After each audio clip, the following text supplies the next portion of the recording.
Nossa. Caramba.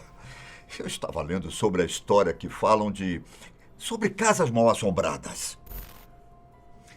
Sabe, casas em que espíritos de pessoas estão presentes, perturbando e aterrorizando os moradores. Sabe, eu não acreditava nisso quando eu comecei a carreira de detetive. De jeito nenhum. Tudo era muito fantástico para ser verdade, sabe? Só que a minha concepção mudou completamente no dia em que eu visitei uma casa amaldiçoada.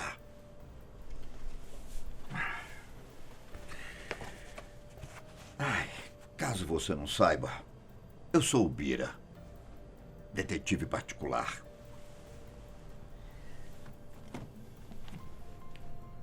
Bem-vindos à Cesta do Medo.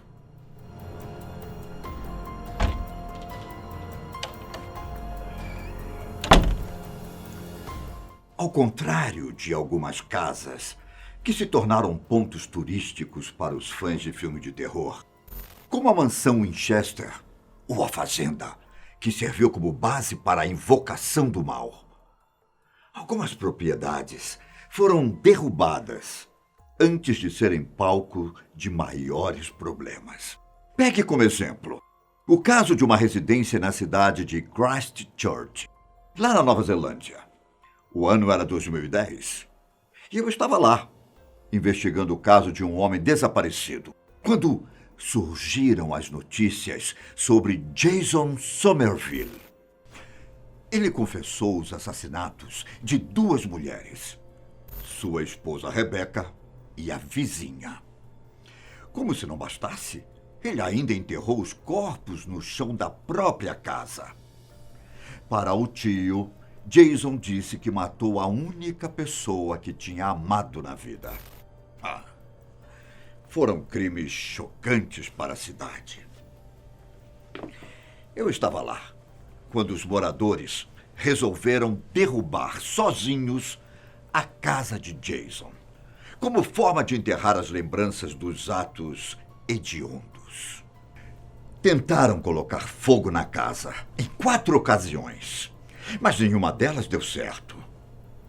Ela estava bem destruída por conta das chamas e dos atos de depredação. Mas nada tinha sido suficiente para colocá-la no chão. Os boatos eram de que uma força havia se apoderado da estrutura, impedindo-a de ser derrubada. Até mesmo a família que morava ao lado se mudou quando os corpos das vítimas foram descobertos. Percebendo que a comunidade não queria aquela casa de pé, o governo acabou determinando que ela fosse demolida e que o lote se tornasse um espaço público. Vale lembrar que Jason foi condenado à prisão perpétua pelos crimes.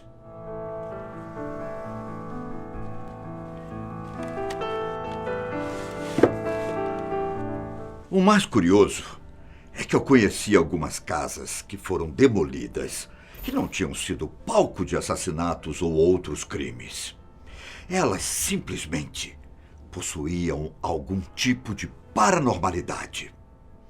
Um bom exemplo é de uma casa que existiu em Indiana, nos Estados Unidos. De acordo com alguns donos, não havia registros de que algo trágico tivesse acontecido no local. Mas ainda assim, tratava-se de uma residência completamente assombrada. Mesmo sem ninguém morando nela, os vizinhos me contaram que escutavam sons saindo da casa. E quando alguém se mudava para lá, acabava indo embora com machucados e abalado psicologicamente. Uma das donas, que inclusive morou lá com a mãe e seus 3 filhos, disse que viu pegadas desconhecidas em direção ao porão. Presenciou a própria filha levitando na cama. E até mesmo fantasmas apareceram para elas. Quando a família tirava fotos, era possível ver vultos estranhos nas imagens. Mesmo chamando a polícia e até representantes de igreja, a família não conseguiu viver lá e acabou se mudando tempos depois. Com o passar dos anos, a fama da casa cresceu e chamou a atenção do investigador paranormal Zak Bagans, o mesmo que alegou ter ficado doente após visitar a fazenda de Invocação do Mal. Pensando em fazer um documentário, Zak adquiriu a residência por $35 mil. O problema era que ele não fazia ideia do que encontraria lá. E não demorou muito para ele afirmar que existia uma presença muito pesada e maligna, o que o impediu de gravar a produção. Foi então que, em 2016, ele decidiu demolir a residência. Segundo as palavras de Zak, decidi destruir a casa porque não quero que ninguém more nela novamente. Eu vi coisas demais lá dentro. Existia algo na casa que afetava a todos. A polícia, a igreja, crianças, minha equipe de produção, todos. Olha, quando eu passei por lá, a casa já não existia mais. Só o que posso dizer é que é um peso no ar. É como se desse um calafrio na espinha. Ai, é só você chegar naquele lugar que você sente isso dentro de você. Já em Wisconsin, nos Estados Unidos, existe a história da casa Summer Wind. Eu fiquei sabendo desse caso em questão através de um amigo que esteve por lá tempos atrás. A residência foi construída no ano de 1916 e servia como uma casa de verão para a família do empresário Robert Lemon. Um dos primeiros relatos de atividades estranhas afirmava que Robert viu alguém invadir a propriedade. Ele foi atrás da pessoa, mas ela desapareceu e nunca mais foi vista. A teoria mais aceita é de que ele, o empresário, viu um fantasma, já que ele disparou contra o que estava vendo e nada aconteceu. A casa acabou passando por vários outros donos após a morte de Robert.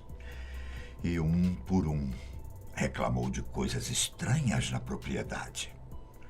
Nos anos 70, uma família adquiriu a casa.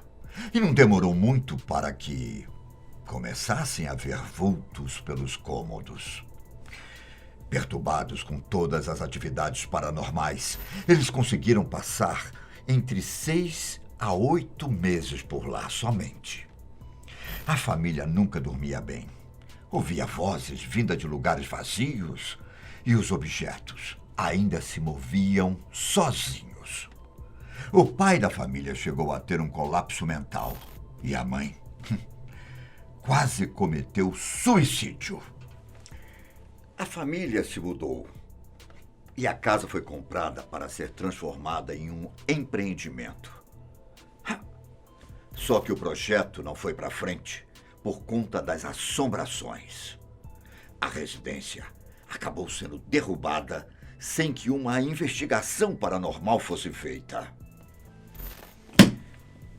Eu mesmo acho que não conseguiria ficar muito tempo lá dentro.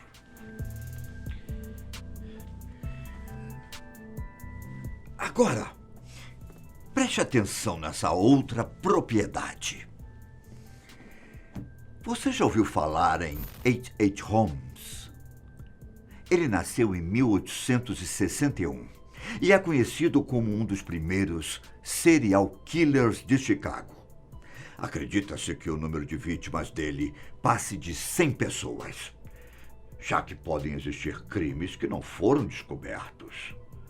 As principais vítimas eram mulheres, que acabavam sendo mortas na própria casa do assassino, chamada de Castelo da Morte ou Castelo do Assassinato.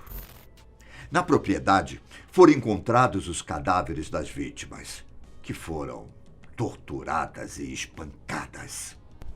Os corpos costumavam ser jogados no porão, onde o cal e o ácido presentes no cômodo ajudavam a dissolver a carne das pessoas até que restassem apenas os ossos. Ele também tinha o costume de queimar os corpos. Holmes chegou a vender os esqueletos para conseguir dinheiro em cima dos crimes.